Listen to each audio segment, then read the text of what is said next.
2015 में एक फाउंडर ने अपनी करोड़ों की कंपनी बेच दी और लोग सोचने लगे कि गेम खत्म हो गया। लेकिन कुछ साल बाद वो वापस आता है अपनी एक ऐप के साथ जो पैसे कमाने के लिए नहीं, ट्रस्ट बनाने के लिए आई थी।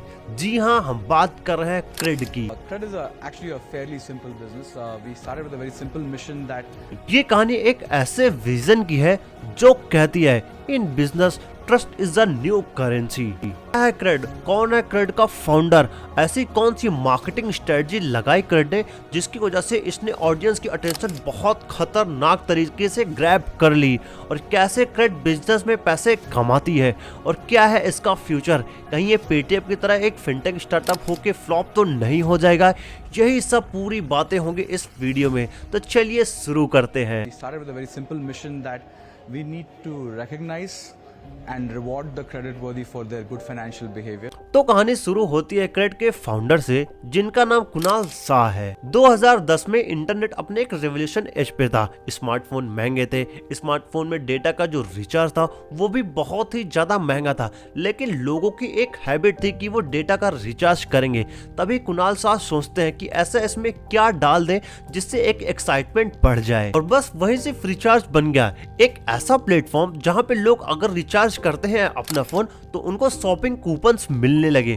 सोचिए, इससे लोगों को एक्साइटमेंट भी बढ़ गए कि अगर वो फ्रीचार्ज से रिचार्ज करेंगे तो उनको शॉपिंग कूपन भी मिलेगा। इसकी वजह से जो लोगों की हैबिट थी उसमें एक इनहांस आ गया। लोग डेली रिचार्ज करने लगे और फ्रीचार्ज प्लेटफॉर्म का बहुत अच्छे से यूज करने लगे। फिर 2015 तक आते आते 2 करोड़ लोग से ज्यादा फ्रीचार्ज को यूज करने लगे और उसी के बाद कुणाल शाह ने इसको बेच दिया स्नैपडील को $400 मिलियन में, और उस टाइम ये बहुत बड़ा मैसिव एग्जिट था किसी भी इंडियन स्टार्टअप का।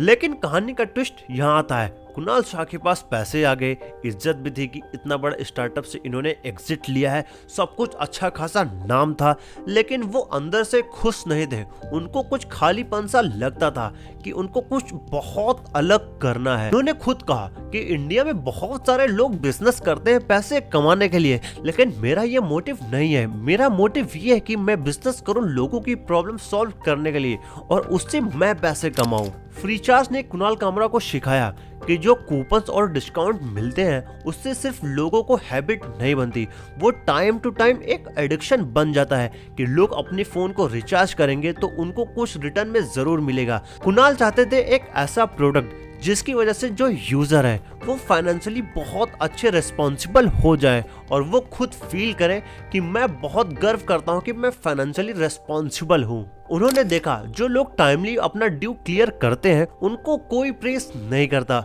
जो लोग टाइमली नहीं पे कर पाते उनके ऊपर बहुत सारी पेनाल्टीज लगा दी जाती है, बहुत सारे चार्जेस लगा दी जाते हैं और ऐसे बहुत सारी चीजें। लेकिन जो लोग रिस्पॉन्सिबल हैं उनको कोई प्रेस क्यों नहीं करता, उनको कोई बेनिफिट क्यों नहीं मिलती मार्केट में? कुणाल ने कहा लेट्स रिवर्स द गेम, और यहीं से उनके नेक्स्ट प्रोजेक्ट की शुरुआत होती है जिसका नाम क्रेड है। एक ऐसे फिनटेक ऐप जो लोगों के गुड बिहेवियर को प्रेस करे। सिर्फ इस पे 1% लोग चाहिए, बहुत ज्यादा मास ऑडियंस नहीं चाहिए, लेकिन वो 1% लोग अपनी टाइमली ड्यू को क्लियर करें और उनका जो सिविल स्कोर हो वो बहुत अच्छा हो। फिर 2018 में कुणाल ने अपना स्टार्टअप शुरू किया dream plug technologies private limited के नाम से।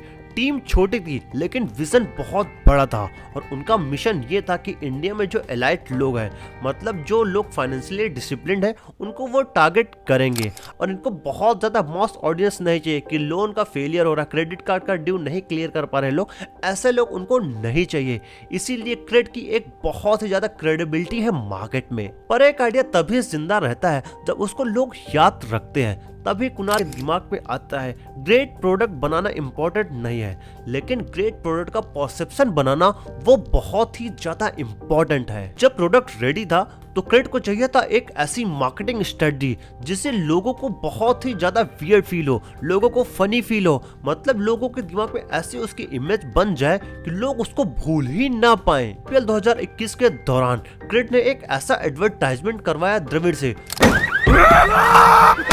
इंदिरा नगर का गूंडा हूं मैं। इन्होंने पूरी मार्केटिंग स्ट्रेटजी बदल दी। जहां अदर जो ब्रांड थे वो कैशबैक के बारे में बात कर रहे थे, डिस्काउंट के बारे में बात कर रहे थे, इन्होंने बोरिंग फाइनेंस को फन में बदल दिया। A company that is creating more and more original ideas, more original thoughts, because if you work backwards of the consumer and say, hey, what do they need things, make things easy for? लोग सोचेंगे क्या इस advertisement से creed को फायदा हुआ?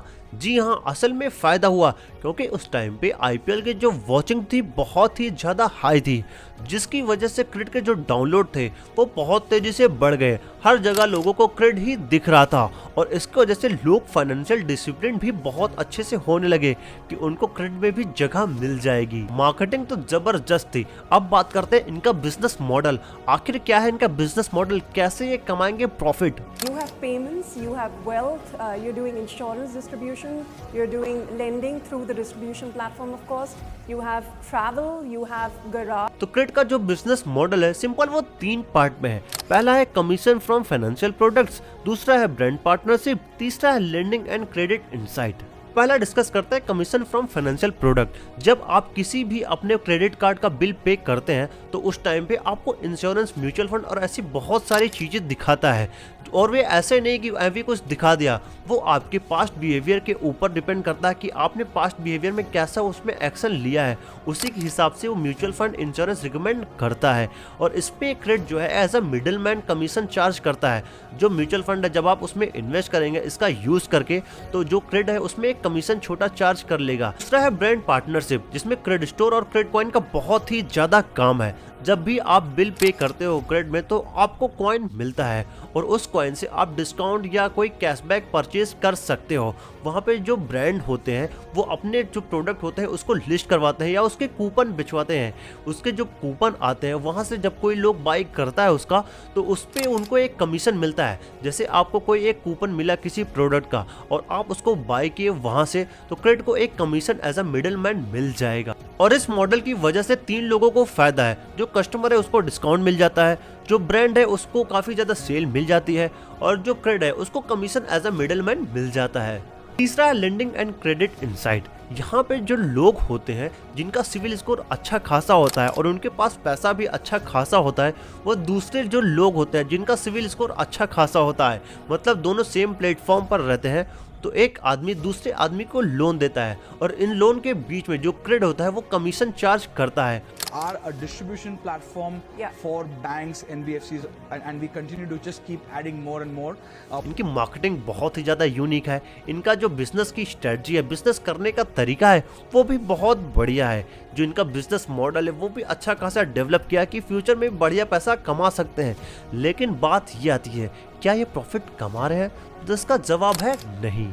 का profit होगा या नहीं, ये सब जानने के लिए इनकी हम पूरी फाइनेंशियल जर्नी देखते हैं। जब 2018 में क्रिड लॉन्च हुआ था तो इनका विजन और मिशन तो काफी अच्छा स्ट्रांग था। ये इंडिया के टॉप 10% लोग जिनका सिविल स्कोर 750 रहता था उनको ये लोन ऑफर करते थे या अपना क्रेडिट कार्ड ऑफर करते थे। 2019 में इनको अच्छी खासी फंडिंग भी मिलती है इनकी मिशन और विजन पर, जो थी $120 मिलियन। 2021 में इन्होंने 6 मिलियन से ज्यादा यूजर ऐड कर लिए अपने प्लेटफॉर्म पे और ये बन जाती है इंडिया की यूनिकॉर्न कंपनी और इनकी वैल्यूएशन पहुंच जाती है $2.2 बिलियन। इनकी यूनिकॉर्न बनने के बाद बहुत सारे इन्वेस्टर इसमें ऐड करने लगते हैं और आज ये $6 बिलियन से ज्यादा का स्टार्टअप बन चुका है।